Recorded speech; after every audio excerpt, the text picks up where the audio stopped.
Seguimos, estábamos charlando en el medio del corte, porque es para charlar. Bueno, hablábamos de los que niegan. Sí. Después de tanta prueba, tanto hecho incontrastable, tanta celebración para algunos de celebración, como todo lo que... los conceptos que manejamos entre comillas, porque es una celebración en medio de una tragedia, encontrar un hijo, un nieto. ¿Cómo te llevas con eso cuando en los medios se habla, por ejemplo, un Lo Pérfido, que dice, no, no fueron 30.000, fueron 9.000? Sí. Duele, no te voy a negar que no duele. Duele porque vos vas conociendo un montón de historias, no solamente la propia, y vas conociendo el dolor de todas esas historias. Entonces duele esa negación, da bronca porque esa negación no es ingenua, es maliciosa, es doblemente maliciosa, sobre todo cuando viene de un funcionario público que sabe la historia, que sabe que si no hay certeza del número exacto, tiene que ver porque el Estado terrorista fue responsable que eso suceda de esa manera. Sí, había un plan. Había un plan para que eso sea así. No se sepa, por eso desaparecían. Exactamente. Entonces, así como se negaba un plan sistemático de robo de bebés en su momento, y están los testimonios en plenos juicios si no eran chicos 80, rescatados, como se los quería presentar en algún momento. Recuerdo el caso de Chicha Mariani. Exacto. Que era la nena que la habían... No, es un desastre. Así como hasta los medios de comunicación en plena dictadura cívico-militar mentían con las noticias y decían que en un enfrentamiento habían sido abatidos 5 terroristas, y después resulta que esos 5 chicos estuvieron secuestrados durante mucho tiempo en un centro clandestino de detención y pasó a lo largo del país muchas veces. Esto es lo mismo, la verdad que duele. Gracias al trabajo de los organismos de derechos humanos, al trabajo de la justicia en estas diferentes décadas posteriores a esta dictadura y a políticas de Estado que comenzaron con Alfonsín y sobre todo se fortalecieron con Néstor y Cristina, se pudieron consolidar muchos de estos temas, estos pilares de memoria, verdad y justicia. Entonces la negación ya creo que no son pocos, pero no son tantos, son minoría. Vos nombrabas a Néstor y a Cristina y, bueno, yo tengo algunos años y recuerdo cuando se hacían los scratches. Claro. A los militares, a los genocidas, porque precisamente no había justicia. Exacto. O sea, había memoria, había verdad, porque se sabía lo que había pasado, pero bueno, la justicia no avanzaba por las leyes de obediencia debida y punto final. ¿Qué significa eso? Digo, porque hay quien dice, bueno, no, la justicia va por un lado, la política va por el otro. No. Bueno, en realidad los scratches, y volviendo a los 90, justamente se daba por la falta de justicia. Si no hay justicia hay scratch, era el eslogan, y era Hijos, como organismo de derechos humanos, fue quien llevó esa bandera. Con todo lo peligroso y lo doloroso que era tener de vecino a un genocida o de profesor en una facultad, y la sociedad ignoraba eso. Claro. Porque había un gobierno que encubría, que se encargó de generar leyes de perdón y de indulto. Las llamaban del perdón. Exacto. Claro. Entonces, fueron los organismos de derechos humanos los que se encargaron de no bajar esas banderas y de dar a conocer lo que estaba sucediendo.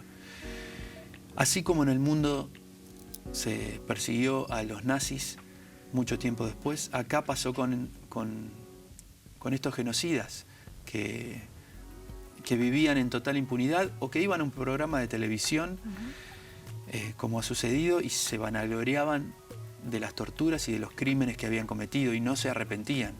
Está grabado eso. Entonces, que los chicos tengan esa bajada de línea de los medios y que la justicia no actúe, fue trágico para mí. Pero a la vez estaban las madres, las abuelas, los familiares, los hijos, que levantaron esas banderas y pudieron ser un camino de luz en esa búsqueda. Retrocedimos ahora en estos años, lo nombrábamos a Lo Pérfido, que es funcionario, bueno, ahora ya no, pero fue funcionario del gobierno de Mauricio Macri. Y hemos escuchado muchos testimonios. Bueno, de hecho, durante el kirchnerismo, digo, las abuelas, las madres, digo, estaban presentes hasta en la gestión, ¿no? Ahora en la campaña también. Y el gobierno de Mauricio Macri, bueno, ni siquiera ha tenido algún contacto, de ningún acercamiento, bueno, no hay convicción tampoco. ¿Crees que en estos 4 años hubo un intento de reflotar eso del perdón, de bueno, no miremos para atrás? Absolutamente. A nivel nacional, no tengo la menor duda que se ha intentado, ni más ni menos, que al principio de este mandato se ha intentado generar un 2x1 para genocidas. Se ha desalentado la continuidad de los juicios de lesa humanidad, donde se han llevado a cabo muy pocos juicios impulsados por el Estado. En alguna medida se ha buscado una especie de mirada de reconciliación, una palabra que se utiliza de manera muy engañosa en búsqueda de impunidad, Claro. porque verdaderamente no cabe una posibilidad de reconciliación en una situación donde hay genocidas responsables de todos estos crímenes y hay familias que están pidiendo justicia. Sí, todavía buscando, ¿no? Y buscando a sus seres queridos. Entonces es una situación absolutamente ilógica. Creo que los retrocesos fueron muy notorios en ese sentido. No solamente en una cuestión dialéctica, no solamente en una cuestión de discurso, sino que en cuestiones realmente concretas. ¿A qué le destinaron el presupuesto? Claro. Bueno. Sí, aparte volvieron a instalar eso también en los medios. Volvemos a hablar de los medios, pero es así, ¿no? Sí. Uno escucha a Feynman, por ejemplo, y abiertamente vuelve a hablar de las madres y de las abuelas como en la década del 70, como locas, ¿no? Sí. Digo, eso también se instala desde algún lugar del Estado. Sin duda, sin duda. Bueno, convengamos que se venían desarrollando hasta el 2015 una serie de juicios donde se empezaban a instruir nuevos juicios que tenían que ver con la responsabilidad civil en esta última dictadura cívico-militar. Tengamos en cuenta que muchos de los responsables civiles, dueños de diferentes corporaciones, algunos fueron llevados a juicios y muchos de ellos han apoyado a esta gestión, con lo cual no hay que ser hipócrita y tampoco uno está descubriendo la pólvora.